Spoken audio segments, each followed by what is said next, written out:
AI, the future, progress. What, you don't think so? Here, let me show you what you've been missing.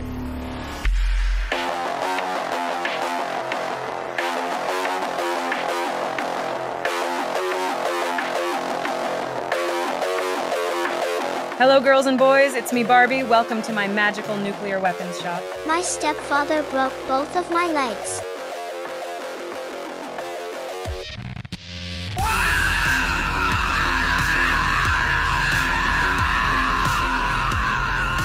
Dude, you may be laughing now, but this is going to change the world as we know it. Alright, time to cut the shit. I personally abhor AI in creative spaces. It demeans style and is devoid of substance. People who support AI tend to believe that it is iterative, that they can use it to create things that they previously couldn't have possibly imagined, but that's just not true. There's nothing new being done in the process of creating AI art because it's just sucking in all these disparate influences and examples from across the internet and shoving them together into what is the most conventionally attractive or mathematically cohesive result. AI is not iterative, it is derivative. There's no room for personal touch or little incongruities that make works memorable. I refuse to respect an artist's work when the work starts and ends with pressing a button. That's some eat the bugs type shit right there. I think we came up with a new way to animate, a way to turn reality into a cartoon. And it's one more step towards true creative freedom, where we can easily create anything we want. I set off on a personal quest to use this tech to enable me to make my very own anime. Oh yeah, you know anime.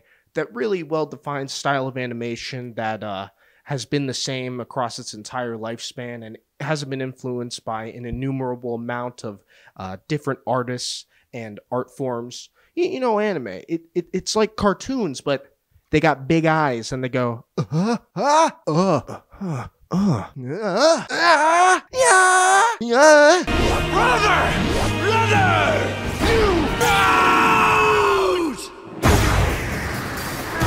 I mean, I guess it's impressive that you're streamlining all the work that would go in to regular animation by just having a computer pump this out, but it looks like shit. There's no sense of visual continuity between frames even. All you had to do this was tell the computer what you wanted. Maybe give it a rough outline. Corridor Digital didn't create anything by making this.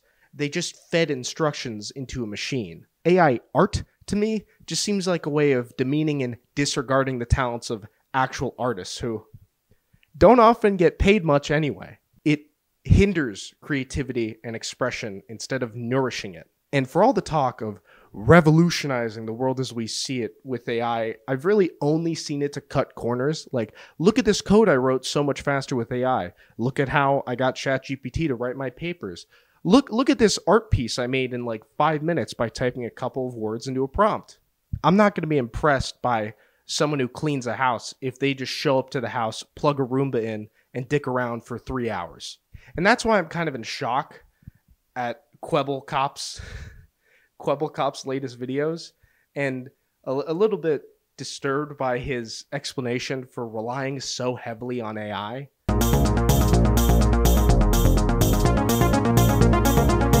For a couple of months now, Kwebbelkop, who has made gaming content for the past decade, decided to replace his face cam and his voice in his videos with an AI version of himself. Meet the lava dragon. And also, what are these two islands? What did you have to find out? Oh my god, we start taking damage straight away, so let's break this block. No, my god, we got a totem already, but we need to expand. Ooh, that was close, but luckily we survived. Now let me just quickly look around. People rightly shat all over this thing. It just looks gross and it sounds unnatural, and it's a really, really confusing move to make when your entire brand is based off of you shoving your evil genius Sheen looking ass head into the corner of every Roblox Let's Play. About a week and a half ago, he uploads this apology or explanation video of sorts and explains his reasoning for introducing Kwebbelkop AI, and I found it really telling of how he views his audience and the content he produces. But first, he says something that I found straight up delusional. I would have never imagined anything better than this, and I wouldn't trade this in for anything in the world. But even a dream job can't stop me from growing up and growing older. And this made me realize this is not something I'll be able to do for the rest of my life. There will always be a point where I'll end up quitting. That might be now, that might be 10 years from now, that might be 50 years from now. So I decided to clone myself. Oh, thank God. Oh my stars and garters. Oh my heavens. I can rest easy at night knowing Kwebbelkop will live on forever. That my children and their children's children and everything everywhere till the end of time. That's right. We'll be able to experience Kwebbelkop as I have. Thank God. Thank the merciful God above. Kwebbelkop. Mr. Kwebbelkop. I get that you quite literally have a big head, but how big of an ego do you have to think that the content you make should outlive the half-life of uranium? Why do you think that your content is anything more than just entertainment? And that's not to say there's nothing wrong with entertaining people. Entertainment is valuable, but it's not that serious. Framing this blatantly self-aggrandizing statement as some kind of service he's providing to his fans and hopefully yet to be fans, it's just laughable. Are you so afraid to let things change, to let things evolve past the need for would you rather in Roblox? And you'll see later, but he frames AI as like this next step forward, this progression of creating content. But all AI can do is preserve a sort of status quo. It draws only from influences that it considers safely popular, that it thinks you want. It goes by popular consensus rather than an actual vision or purpose. It's just recycling content. A group of people who disliked everything AI stands for and who really honed in on the quality of the AI, who took every chance to criticize and judge my creativity. Would you rather fart or fart? What? I guess I'd rather fart in blue. People who thought I was personally contributing to the end of content creation merely by working on this project. No, dude. Nobody thinks that.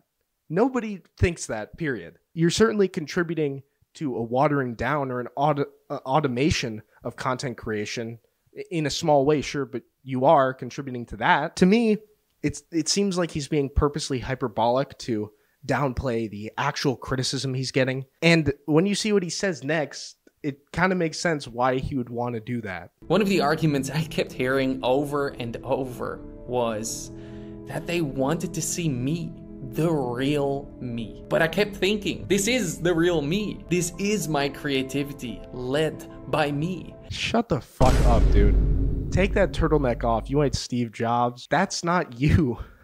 That is quite literally an artifice of you. That is a simulation of you. I find it hard to believe that he simply cannot comprehend how damning of a statement that is and how badly that reflects on how he views his audience. I'm not a Kwebbelkop fan. I never have been. Personally, I find his old content really loud and abrasive, like jingling keys.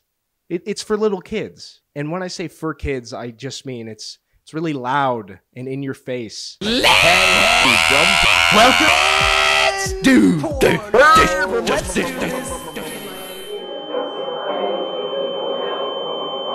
I don't think I'm giving a hot take here when I say that his content wasn't all that original in the first place or even good, but it obviously resonated with a lot of people. He has fans. Mr. Cop, people like watching your videos because they like you. You are the reason for your success. They like your personality. They like how animated you are, how expressive you are. To say that the total removal of that personality, of that one sliver of originality, is an expansion of your creativity, of your content, it's bullshit. It's downright insulting to the people who watch you. But moreover, it's an insult to yourself, dude. You've literally created an assembly line to produce your content. You've created this cheap robot clone of yourself that is completely incapable of doing anything truly new. And that's the real you? Really? The real you is interchangeable? The real you can just be replaced with a couple lines of code and a shitty Blender rig? The real you is an empty shell that can only water down the qualities of other entertainers and creators? Get that runway-sized head out of your asshole and realize just how unappealing that is. This is the story I want to share with the world. The story of Kwebbelkop AI. What the fuck does that even mean? What are you expressing? What story are you telling? Did the Steve Jobs turtleneck make you say that? This isn't a story. It's this admittance that your content is disposable, and by doing so, you're insulting the people who actually enjoy it, who actually enjoy you. Every second you've been watching of this video so far has been completely AI generated. Oh, golly! Golly! No shit. The hair keeps snapping back to a static pose. You cycle through the same hand movements. The lips don't correctly sync. The face doesn't contort. And of course, we have those dead, just lifeless, godless eyes. This video just feels like it was also made by a robot. Like, not even like, you know, made like, I got an AI to edit this. I got an AI to do this like fake Kwebbelkop. It feels like it was written and thought up by an unfeeling robot. It's cold. It's disingenuous. And I think that's a pretty harsh reflection of yourself. A robot couldn't understand why this would be so insulting and so hollow, and also lacks the passion to take risks and try new things. Are you really this out of touch? The Kwebbelkop you're seeing on the screen right now is not really me. You know what, man? I think you had it right when you said that's the real you. This is just an imitation, something to make a product and get it out the door. It's not an artist, not a creator. It's just something that thinks in binary. If A, then B. If AI content, less work. If criticism, turtleneck video. I hope this video provides a better glimpse into the vision that we have for Kwebbelkop AI, and a future in which influencers can use AI to enhance their storytelling, lower the barriers of entry, and share themselves with the world, regardless of any disability they may have. Okay, no, that's fair. I'll keep an open mind. What are you using it for again? Oh, that's right.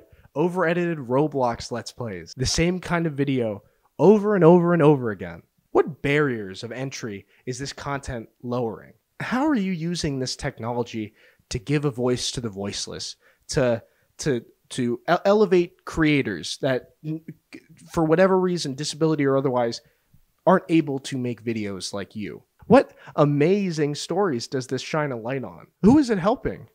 This isn't new.